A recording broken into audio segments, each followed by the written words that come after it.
Hello, everyone. Welcome to Snowflake Summit. I'm Howard Leo, Community Manager at Snowflake, and I'm responsible for the Data Superhero program.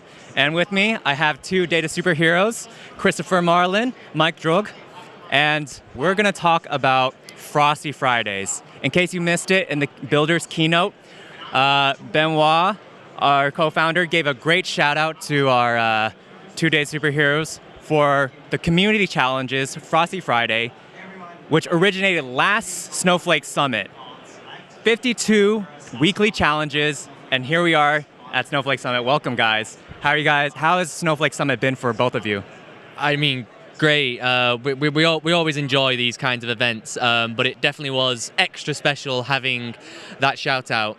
Did mean quite a lot. Definitely.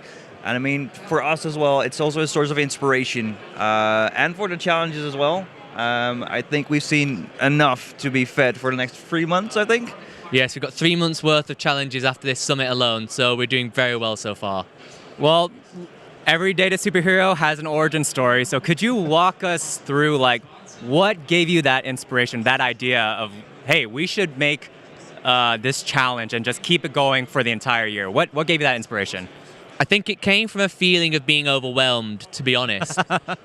It's amazing that there's so many people at Snowflake working really hard to expand the product. It's really frustrating that there's lots of amazing people at Snowflake working very hard to expand the product. So we were thinking, okay, if you are starting out, how do you start out? How can you get that breadth of all the things that Snowflake offers, especially as it grows in years to come? And also, if you're very experienced, how do you keep up whilst also doing your day job? So I thought, okay, I want to do weekly challenges, but I was thinking, weekly challenges, that's a big commitment. This is going to be very hard.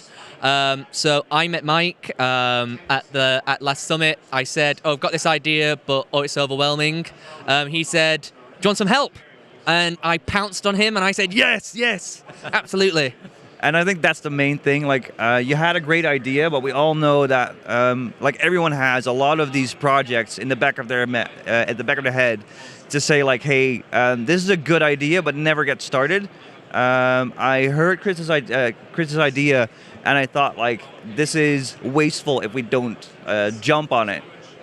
So we sat down, and I think within 20 minutes we had the main outline of the entire thing. It was pretty fast to get the name as well. Yeah. And after that, everything just came together. We did have the suggestion of Warehouse Wednesday. Yes. That came out. I think you guys chose the right name with Frosty Friday, and gives you 2 more days to make that challenge, right? Yes. Fun trivia fact, it has now been a year ago since your first challenge. Do you remember what that first challenge was about? Create an external stage. It's almost like you were prepared for that. Almost. External stages, and now you've just covered, I would really recommend everyone to go to frostyfridays.org, check that out. But you cover really all the Snowflake topics, all the Snowflake features. Can you guys tell us what goes into making these challenges? And what are you trying to, some of the challenges are very advanced, some of them are beginners. What are you trying to have the community try to get out of it from their experience?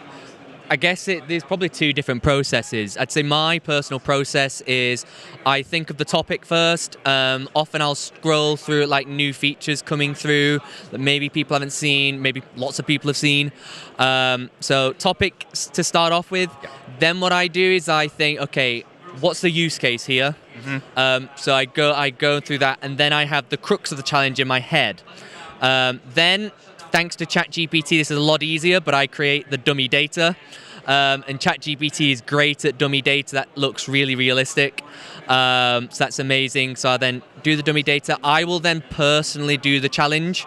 I take a picture of the results and say, okay, here's your startup code.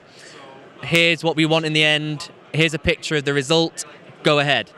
That's how I do it. I don't know if you do differently. And my process actually changed during this entire thing. I think we, in our first challenge, we heavily invested into the superhero theme. Yeah. Really tried to focus on that. Noticed that, yeah. Slowly we've moved away from that. but the subject is the most important one. So that's always step number one. I first take a look at the website itself just to see, like, hey, do we have a lot of beginner challenges, or could we use some more intermediate or advanced ones? And from there, well, it's basically the same thing for both of us. So we go through the problem, see if we can fit it in. And for me, the biggest source of inspiration usually is the release notes that are posted on the Snowflake website, just to see if there's anything new, anything changed.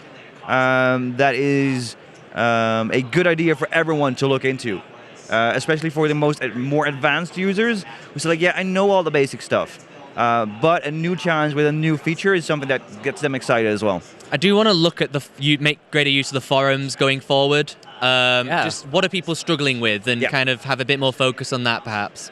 Right, yeah. So we have forums. Is there any other inputs that you get about what's relevant, or what do you think is appropriate? The feedback of, hey, that advanced was actually quite advanced, versus, oh, that beginner, you guys were completely off. Like, where do you take that feedback, and how do you try to make it as responsive and flexible as possible? I think responses, like, yes, definitely. If we get about 10 responses, 20, 30. That was a good basic challenge. If we say it's basic and only 2 people gave it a go, maybe we were off there. Yeah. I've got one notorious one, which was the entire database in a box thing that had, I think, even 1 response. Oh. Yeah, that was kind of disappointing, but it was a big challenge. We were asking a lot. So we've learned from that. But we got feedback through Twitter, through LinkedIn as well, from a lot of people who said, hey, I didn't post my solution, but I did do it, and I was really excited to do it as well. And I think that's, again, kind of leads to the next question of, like, what's next and what improvements, what are you inspired for Frosty Friday? I know we were having some conversations about kind of the anonymous submissions, that feedback, and maybe improving that. Anything else you want to tell us about what you're really excited about for Frosty Friday? So I think we want to go towards some more mature website, something that looks a lot more professional. We're currently working on WordPress, which is challenging. I mean, we are builders. We are scrappy. Yes. Oh no, but like the main thing was we started out. We needed a website. Yeah. And this was something that we basically built in 2 hours max. Yeah. And it did its thing. Afterwards, we were really focused on the challenges. But I think now we really realize, like, hey, we need to step up that game as well.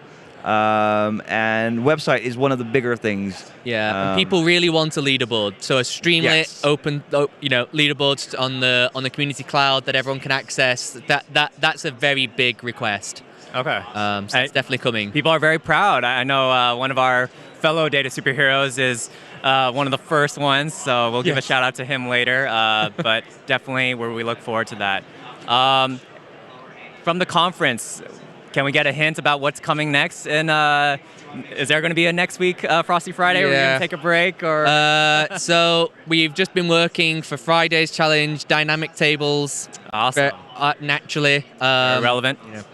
And you can bet that over the next few weeks, they will all be things announced at Summit. Awesome. Well, I think we're running a little bit out of time, but I just want to say, Chris, Mike, it's so cool. These are the stories that we want to hear about. Just building from the ground up, and now 1 year later we have a community resource that a lot of people depend on. So from Snowflake, we just want to say thank you, and really appreciate it from both of you guys. Awesome. Yeah, thank you so much for all the support Snowflake offers too. All right, well, with that, I just want to say thank you everyone for joining us, and enjoy the rest of the Snowflake Summit. Thank you.